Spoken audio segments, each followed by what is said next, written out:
So let me start this topic. This is very important. Today we are going to do, what is this decision tree first. First of all, let us understand, the algorithm in detail. Then we will implement it also. So what is decision tree? Decision tree, as the name suggests, it is a flow like a tree structure. Tree is nothing but a data structure. Everybody knows this. So that works on the principle of the conditions. If certain conditions met, then we will move, downwards or to the next step. So it is an efficient and has a strong algorithm used for predictive analysis. It has mainly attributed that includes internal nodes, branches, and terminal node.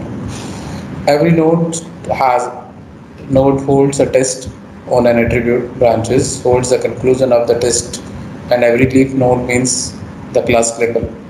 This is the most used algorithm when it comes to the supervised model. It is used for both classification as well as regression. It is often termed as CART. This is very important.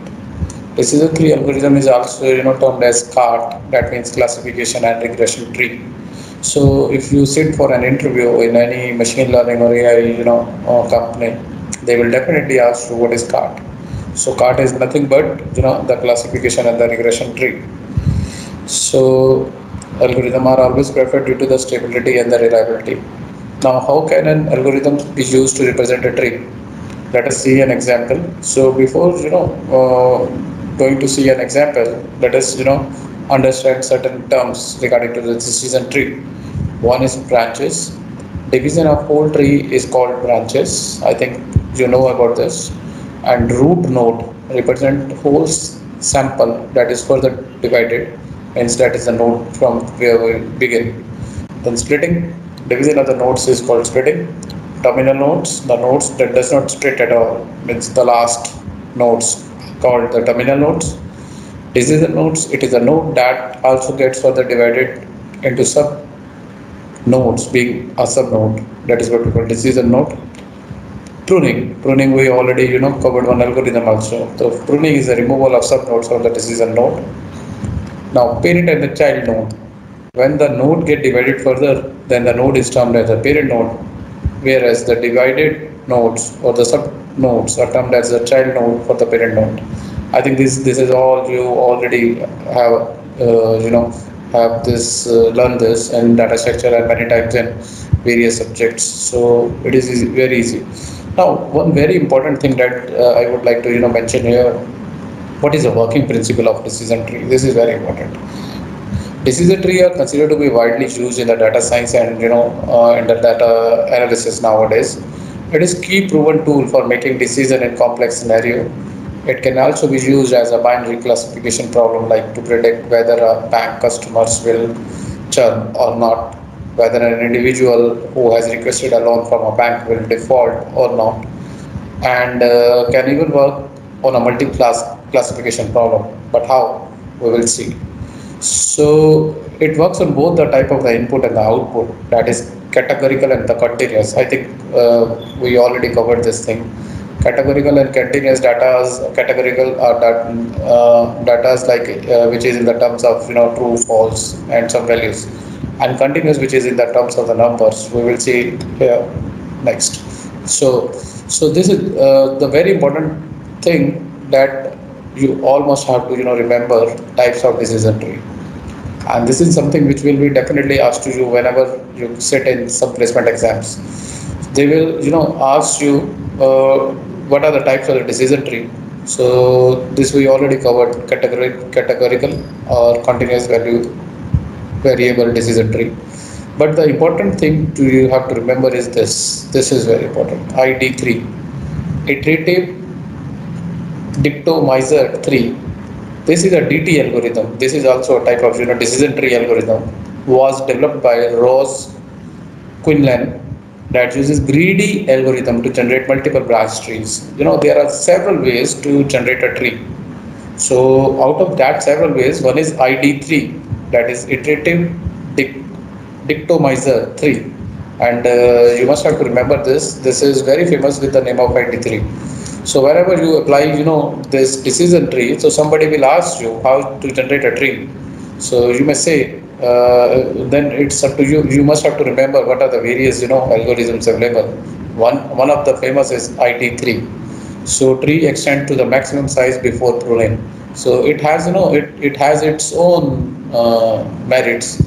So you must have to remember this name ID3 whenever it is a very frequent name nowadays used for the machine learning persons. So you must have to remember this ID3 is nothing but it's a method to generate a DT decision tree.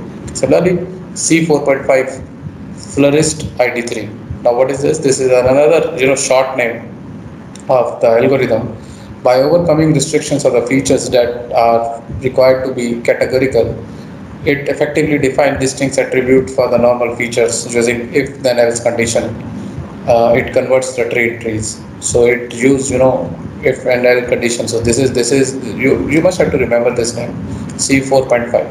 Now C5.0 is what uses less space. It is an advanced version of C4.5, which is used to generate a DT decision tree.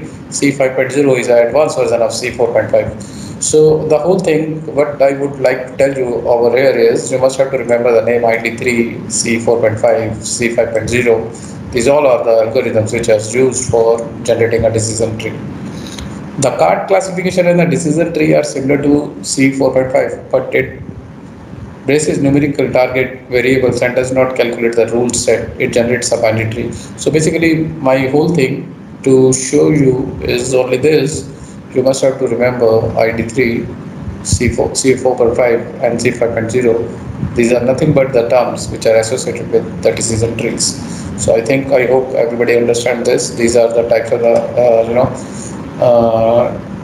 these are the ways, and what we have to do in the all in ID3, trees extend to the maximum size before pruning. This is, and we use the greedy approach. And in C4.5, by overcoming the features are required to be categorical, data requested to be categorical, required to be categorical. It effectively defines distinct attribute for a numerical features. So for numerical features, we basically use this, and here in C4.5 we used if then else condition, and in C5.0 it is advanced version of 4.5, and less, it uses less space and creates smaller rule set. Means the rule set that we are using in C.4.5, here in C.4 C5.0 it is less, and that is why it requires less space. So I hope you understand this all the what are the various ways to create a this decision tree. So if you have any question, any query, you may ask me. Otherwise, I'll do will go for a practical. Let me ask you if somebody have any question, any query. No. तो अभी तक हमने क्या पढ़ाया आपको? आपको ये पढ़ाया कि डिसीजन ट्री कितने तरीके का हो सकता है, उसके अंदर कौन कौन सी एल्गोरिदम्स हैं, और जो मेन चीज़ मैंने आपको समझाई है वो ये है कि ये शॉर्ट नेम जो है मार्केट के अंदर यूज़ होते हैं और आपको ये शॉर्ट नेम पता होना चाहिए। कोई बंदा आपसे बात करता है कि ID3 के बारे में जानते हो तो you must have to remember that they are talking about decision tree.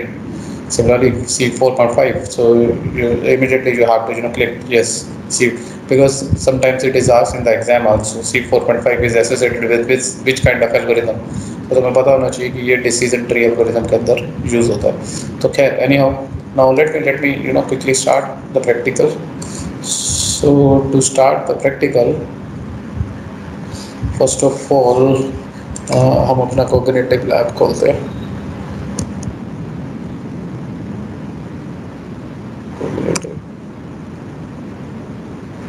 Yes, okay. इसके अंदर हम जुपिटर नोटबुक पे जाते हैं।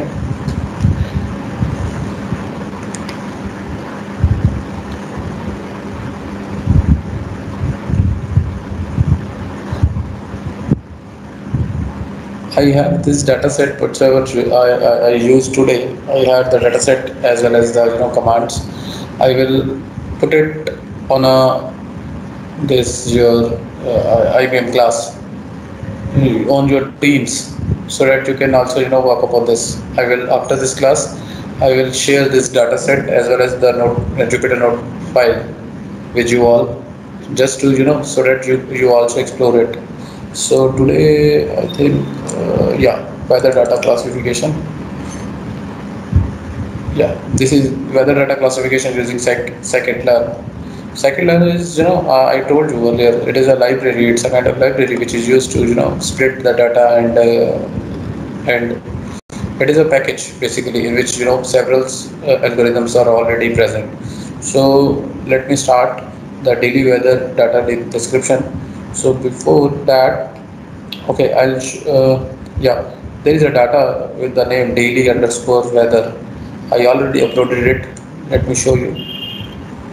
Daily, yeah, this is daily underscore weather. So let me just first of all import the packages.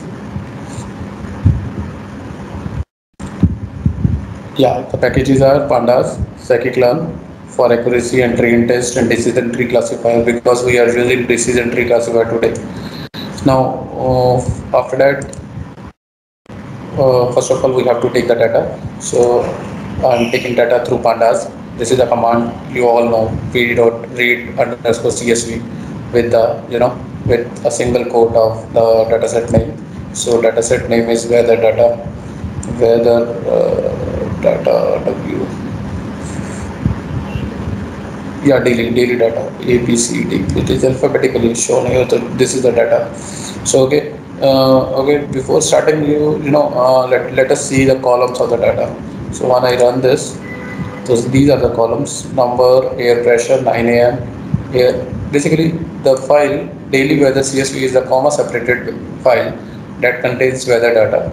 This data comes from the weather station located in San Diego, California. The weather station is equipped with sensors that captures weather-related measurements such as the air temperature, air pressure, and the relative humidity. Data was collected for a period of 3 years from 2011 to 2014 to ensure that sufficient data for the different sensors and the weather conditions is captured. So the data you have is consist of number, air pressure 9 am, air temperature 9 am, average wind direction 9 am, average wind speed 9 am, maximum wind direction 9 am, maximum wind speed 9 am, rain accumulation 9 am. Because this is data which is calculated at the 9 am particular time and relative humidity at 3 p.m. So on the basis of whatsoever the data, since this data is calculated through the sensors node, we are predicting today whether it is what is the amount of the relative humidity, whether it is high or low at 3 p.m. So on the basis of air pressure, air temperature, direction, wind speed, and rain duration, rain accumulation, everything, we will now going to predict what is the relative humidity at the 3 p.m, whether it is high or low. So this is we today we are going to do. So before moving forward, let me check the data first. Let me check the data. I told you earlier also with the name. You stored the data with the name of data. So if I just type the data and played it, see it will show you the whole data. So whole data is consisting of 1095 rows by 11 columns. So this 11 columns, this is the whole data. If you want to see the if you want to see the heads and tails, I think everybody knows. So if you want to see the heads will show you top 5 data. So let me run this. Yeah, this will give you the top 5 data. So this is the data set. You may see it consisting of all the headers that we see here. So this is how to start to work, because you already know this thing. So let me move forward. Now this is a very important command, and I want everybody should have to start this to do this. This is a null command. This will show you if in a head, in the head only, this will show you whether there is a some null values or not. If there is a some checking if there is any null value. If there is a null value, it is represented by NaN. You can see whether some null values are there. Yeah, many. So, but with by placing dot head, it will represent only 5 entries. So we will not need the number. Okay, in this data set, the number is not needed. it is repeated again, serial number then number, it is repeated again and again. So I want to drop this column by simply del, using del command, data and number. You just have to put the header, so that data now, now it is deleted. If you want to see, okay, you just check the data now again. If you write data and played it, see, the number is deleted. This number column is deleted. So if you want to remove any any sort of column, you just have to write del data, and data is the data set name, and then number or whatever the column name you want to delete, you can write it. So it will resulting into the deleting of that column, particular column. So let me move forward. Now let us check how many entries are there. So by shape, data dot shape, you can see there are total 1095 entries. So we already checked it. This is 1095 data. So if removing the rows which has null value, now we are removing because we have a sufficient amount of data. So we can drop first of all the data which have not or which have a none value. So once I create it, okay. Now I want to check how many entries left. So let me add this and again check data here. So once I check this, now this time we have 1064. So definitely earlier it was 1095, now it is 1064. So how many data is deleted? Okay, let me check. You can check it like this: before rows minus after rows. So you will have difference. How many we deleted? That is 31. Now find the values which contains more than, yeah, this is very important. Now I am preparing a data for myself. I would like to have an information of the relative humidity at 3 p.m., which is 24.699. I'll make it as a base 24.99, and I am mentioning here, whenever the data is more than 24.99, we assume that the relative humidity is high. It means 1. And whenever the value which is less than the 24.99, we say it is relative humidity is low. So this is the data that is shown here. So the values 1 show, this is the serial number, this 1 and 0 shows whether the humidity is high or low. So I think you understand, 1 stands for high humidity and 0 stands for the low humidity. So let me check the data again from here. Let me check data here. Data hit data. Okay, right, data. Right. If I play a data here again, you see the relative humidity at 0 for 0. If I check, okay, let me check the heads. Let me check the heads. Okay, let me check the where it is. Yeah, data dot head. Let me check this. Yeah, these are the now 5 entries. Now we can see it easily. For 0 it is 1. So let me check the value of the humidity. Yeah, see, the humidity is 36. That is why it is 1. For 1 it is 0 because it is 19.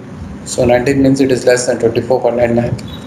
So I told you, we set, now we give an instruction to our data set that whenever it is 24.99, it will show you 1, and whenever it is less than 24.99, it will show you 0. So I hope you understand this. So let me move forward after that. Okay. Now this is the data head. Okay, move forward. Yeah. Now we I'll take y means the result as the relative humidity level. I'll place it in a y. So, and in a x I am taking all these parameters, all other parameters I am taking in a morning feature. No, from here only. First of all, morning features, all I am taking all the parameters, and from these morning feature, I am taking, sorry, yeah, sorry, I repeat it again. See, I am taking y as a, relative humidity at 3 p.m., and I am taking all other features as a all others, as a morning feature, and stored it into x. So in x now I have, all the features which I am taking at 9 a.m., and in the y I am taking, the relative humidity at 1 at 3 p.m. So let me start this. Let me, okay, run this. And y, yeah, you see, in y there is a high humidity level, and because I change the name with the high humidity level, whether it is 1 or 0, it will comes true. And in the x I am taking all other parameters. So once I run this, see, now X train, X test. This is you all know. Scikit-learn will do this, and here we use a test size 33%. So it means 77% is your training data set, and your testing data set is 33%. And random state we have mentioned here 324. Uh, it is, you have to mention, some number over here between the data set. So once I run this, you see, now the data set gets splitted.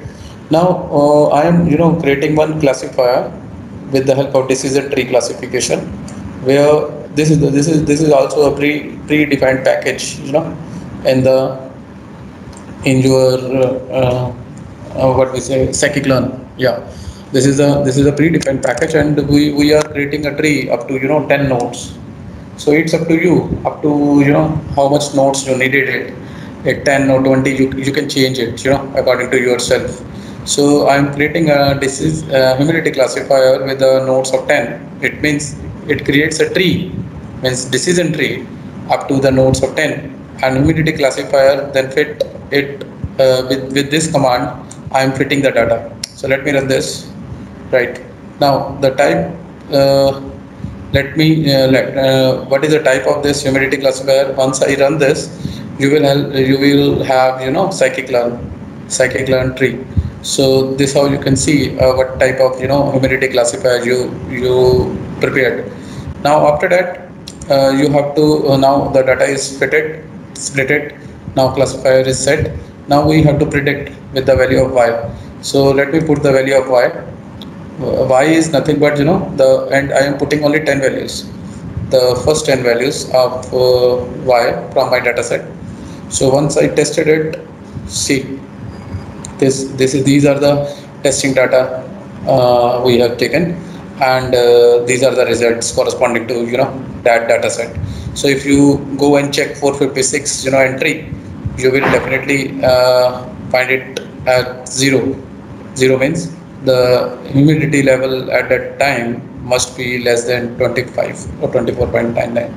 So now we want to, measure the accuracy score. So once I run this, it will tell you 90% accurate. It means whatsoever result is predicted here, it is not, all correct. There is a 10% ambiguity. It depends upon the accuracy of the this algorithm. So I think you understand how to, apply the decision tree algorithm to on any any data set. So I'll advise you to just go through this program. I'll share the both of the files with you all, and request you all to, do it with yourself also, and with the little bit moderate changes. What moderate changes? Like here, there they use 33 split, you use 40/60 or 70/30, and see the changes. You have to create a one table, and in that table you have to, mention when you took the split ratio 30/70, what will happen, when you took it 40/60, what will happen, and when you took it 10/90, what will happen. And another change I would like to all of you to do is the number of nodes. Here I am using 10 nodes. I'll request you all to, do it for 10, 15, 20, 25, and see the changes, how the accuracy get changed with this. So with this hope, I think this is enough for today's class. If you have now any query, you may ask me.